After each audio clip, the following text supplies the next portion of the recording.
बाज़ लोग बड़े परेशान हैं, लेकिन अल्लाह का शुक्र करना चाहिए, अल्लाह का शुक्र करना चाहिए कि अफ़गानिस्तान के अंदर अल्लाह ने उनको हुकूमत दी है और वो शरीयत को नाफिज़ करने की कोशिश कर रहे हैं, इस्लाम को नाफिज़ करने की कोशिश कर रहे हैं। अब उसके अंदर लोग सवाल करते हैं कि भाई ये जो अफ़गान तालिबान है ये औरतों को हुकूक नहीं दे रहे हैं, तो आप इनसे पूछें औरतों के हुकूक क्या हैं।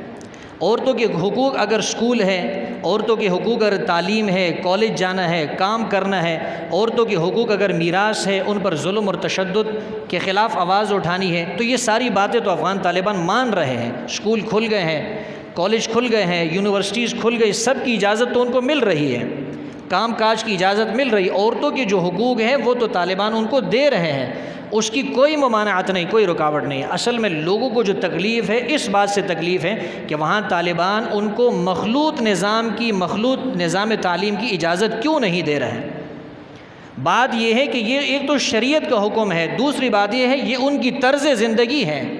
वो जो पर्दे की बात करते हैं ये उनकी तर्ज़ ज़िंदगी है। फ़्रांस का जो सदर है, फ़्रांस के जो हुक्मरान हैं, वो वहाँ पर वहाँ की मुसलमान औरतों को हिजाब पहनने की इजाज़त नहीं देते हैं। कभी किसी ने उनसे सवाल नहीं किया कि ये तो आप उनकी आज़ादी को छीन रहे हैं, ये तो औरतों का हक़ है, ये तो मुसलमानों का हक़ है, आप उनको पर्दा करने की इजाज़त क्यों नहीं देते। सिर्फ स्कार्फ़ पहनने की उनको इजाज़त नहीं मिलती, आप उनको इजाज़त क्यों नहीं देते। फ़्रांस वाले कहते हैं ये हमारी तर्ज़ ज़िंदगी है, ये हमारा लाइफ स्टाइल है।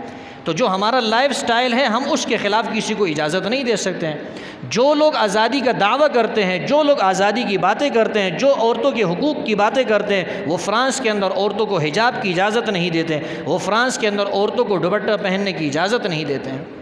वहाँ कोई सवाल नहीं करता। लेकिन हमारे मीडिया के जो लोग हैं ये बड़ी जो है क्या है धड़ल्ले के साथ सवाल कर लेते हैं कि जी वहाँ अफ़गानिस्तान के अंदर तो औरतों पर जुल्म हो रहा है, उनको तो मखलूत निज़ाम तालीम की इजाज़त नहीं दी जा रही, उनके ऊपर तो ज़बरदस्ती पर्दे कराए जा रहे हैं। बात यह है कि ये वहाँ का तर्ज़ ज़िंदगी है, ये अफ़गान तालिबानों का और अफ़गानिस्तान के तमाम लोगों की तर्ज़ ज़िंदगी यही है।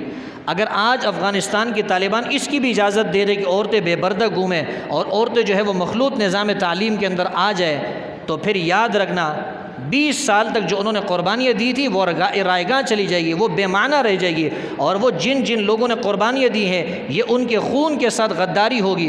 और अफ़गानिस्तान की आवाम ने जो क़ुरबानियाँ दी है अपनी जान माल के ज़रिए, और उन्होंने जो अफ़गानिस्तान के तालिबान ने जो उनसे वादे किए थे कि हम शरीयत को नाफिज़ करेंगे, अगर उन्होंने इस निज़ाम को नाफिज़ नहीं किया तो फिर ये वहाँ की आवाम के साथ भी गद्दारी होगी। इसलिए वहाँ की जो हुकूमत कायम हुई है वो नहीं चाहते कि हम उन मुजाहिदीन की और उन तालिबान की क़ुरबानियों को ज़ाया करें जिन्होंने अपनी जानों के नजराने पेश किए हैं। और वहाँ की आवाम जो उनसे उम्मीद लगाई बैठी थी, उनकी उम्मीदों पे और उनकी क़ुरबानियों पे भी वो पानी नहीं फेरना चाहते, उनके साथ भी वो गद्दारी नहीं करना चाहते।